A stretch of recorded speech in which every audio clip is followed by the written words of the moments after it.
Trinamool councillor Bappaditya Dasgupta তোলাবাজি সহ একাধিক অভিযোগ তার বিরুদ্ধে।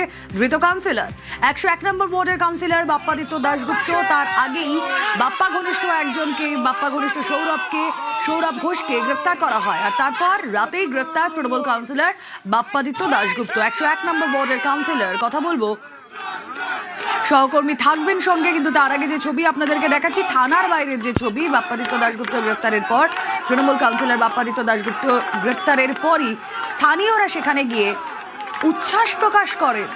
ধৃত তৃণমূল কাউন্সিলর বাপ্পাদিত্য দাশগুপ্ত, তার বিরুদ্ধে একাধিক অভিযোগ, তোলাবাজি সহ একাধিক অভিযোগে ধৃত কাউন্সিলর 101 নম্বর ওয়ার্ডের কাউন্সিলর বাপ্পাদিত্য দাশগুপ্ত। বাপ্পাদিত্যকে গ্রেফতার করে পাটুলি থানার পুলিশ।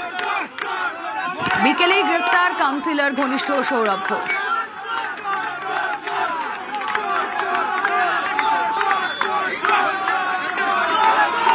তোলাবাজিটাই ওর পরিচয়, অন্য কিছু পরিচয় না। সকালবেলা উঠে বাইকে করে অঞ্চল রাউন্ড দিত সুমিত নাগ। এরা বাইকে রাউন্ড দেয়, রাউন্ড দিয়ে কার বাড়ির সামনে ইট, কার বাড়ির সামনে বালি, এগুলো দেখে। তারপরে তাদের ডাকায় গরিব মানুষ, কেউ বাজারে তকরি মানুষ, তাদের থেকে তুলে এনে পয়সা মাসকা বাড়ি। নটোরিয়াস ক্রিমিনাল আছে, ক্রিমিনাল বসে গুড্ডু জিত, এরা আর্মস নিয়ে অঞ্চলের মানুষদের চমকাতো। প্রমোটার থেকে শুরু, বাপ্পাইত্য পুস্ত, কোনো মানুষ কথা বলতে পারতো না একসাথে বাপ্পার উপরে।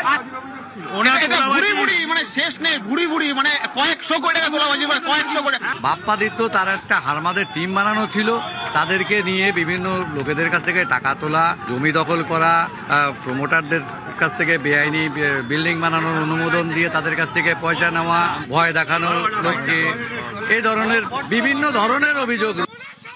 বাপ্পাদিত্য দাশগুপ্ত আমাদের কাউন্সিলর পৌরপিতা 101, যার প্ররোচনাতে এই বাড়ির ভাঙা, সন্ত্রাস, রেপ, খুনোখুনি হয়, সবার নাম দেয়নি। এবং বাপ্পাদিত্য দাশগুপ্ত আমার কাছ থেকে আমার ওইখানে চেম্বারে আমি প্র্যাকটিসটাতে বসে করতে পারি, তার জন্য 20 লক্ষ টাকা চেয়েছিল। 20 লক্ষ টাকা দিনের পর দিনে যখন আমাকে ভয়ভীত করা হয়, ওনাকে আমি 2 লক্ষ টাকা দিই এবং পোস্টপল ভায়োলেন্সের শিকার, সেই জায়গা থেকে আমি অ্যাডভোকেট বলে মামলা করতে পেরেছিলাম। সাগরেদ সহ গ্রেফতার তোলাবাজ বাপ্পাদিত্য। তোলাবাজি সহ একাধিক অভিযোগ তার বিরুদ্ধে। 101 নম্বর ওয়ার্ডের কাউন্সিলরের বিরুদ্ধে খুঁজছেন স্থানীয়রা। কথা বলবো, প্রতিনিধি রৌনক রয়েছেন সঙ্গে। রৌনক, তার বিরুদ্ধে কি কি অভিযোগ রয়েছে? দেখো, এখনো পর্যন্ত জানা যাচ্ছে বাপ্পাদিত্য দাশগুপ্ত, তার বিরুদ্ধে তোলাবাজি, হুমকি সহ একাধিক ধারায় অভিযোগ রয়েছে এবং বিগত বেশ কয়েক বছর ধরে গোটা 101 নম্বর যে ওয়ার্ড, সেখানে বেশ কিছু ব্যবসায়ীর কাছে লক্ষ লক্ষ টাকা তোলা আদায় করেছে বাপ্পাদিত্য দাশগুপ্ত এবং সাগরেদরা।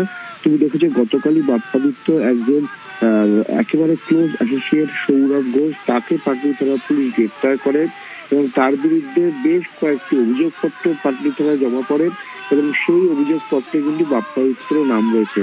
এবং গতকাল রাতেই বাপ্পাদিত্যকে গ্রেফতার করে পাটুলি থানা পুলিশ। এখনো পর্যন্ত জানা যাচ্ছে তোলাবাজি সহ হুমকি দেওয়া মানুষজনকে, বিশেষ করে ব্যবসায়ীদের থেকে লক্ষ লক্ষ টাকা জোর করে তোলা আদায় করেছিল বাপ্পাদিত্য দাশগুপ্ত। এই কারণেই কিন্তু গ্রেফতার করা হয়েছে এবং এর পেছনে আরো বেশ কয়েকটি মামলা তার সঙ্গে যুক্ত হতে পারে, এমনটাই কিন্তু পুলিশ সূত্রে খবর।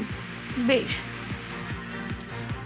2021 সালে সৌরভ ঘোষ যেভাবে আক্রমণ করেছিল, আমার যে বুথ সভাপতি ছিল তাকে তুলে দেওয়া হয়েছিল ভোটের দিনে। আমি সেই বুথ সভাপতিকে এজেন্ট হিসেবে বসাতে যাই এবং সৌরভ এবং তার নেতৃত্বে আমাকে বেধড় পেটানো হয়। হেলমেট দিয়ে মারা হয়েছিল এবং হাতে অস্ত্র ছিল। সৌরভ বাপ্পার ঘনিষ্ঠ, বাপ্পার ডানা। আমার তো 2 লাখ টাকা নিয়েছে, সৌরভ নিয়েছে শহীদকে দিয়ে, আশুকে দিয়ে। দোকান খুলতে দেবে না খোলার জন্য। লঙ্কার গুঁড়ো ছিটিয়ে আমাদের বিজেপি কর্মীদেরকে যেভাবে অত্যাচার করেছে, 100-র উপর কর্মীকে বাড়িঘর ভেঙেছে, তাদেরকে অফিসে ডেকেছে, তাদেরকে মুচে লেখা দিতে হয়েছে, চুর করে 1 লাখ টাকা পর্যন্ত তাকে জরিমানা দিতে হয়েছে। বাপ্পাদিত্য দাশগুপ্তের কাছে গেছে টাকা। সেই দোকানগুলোতে আমি যখন কিনতে যাই আমাকে বলা হয় 5 লক্ষ টাকা দিতে হবে, বলছে না অনলাইন পে করলে হবে না, আমাকে ক্যাশ টাকা দিতে হবে। বাপ্পাদিত্য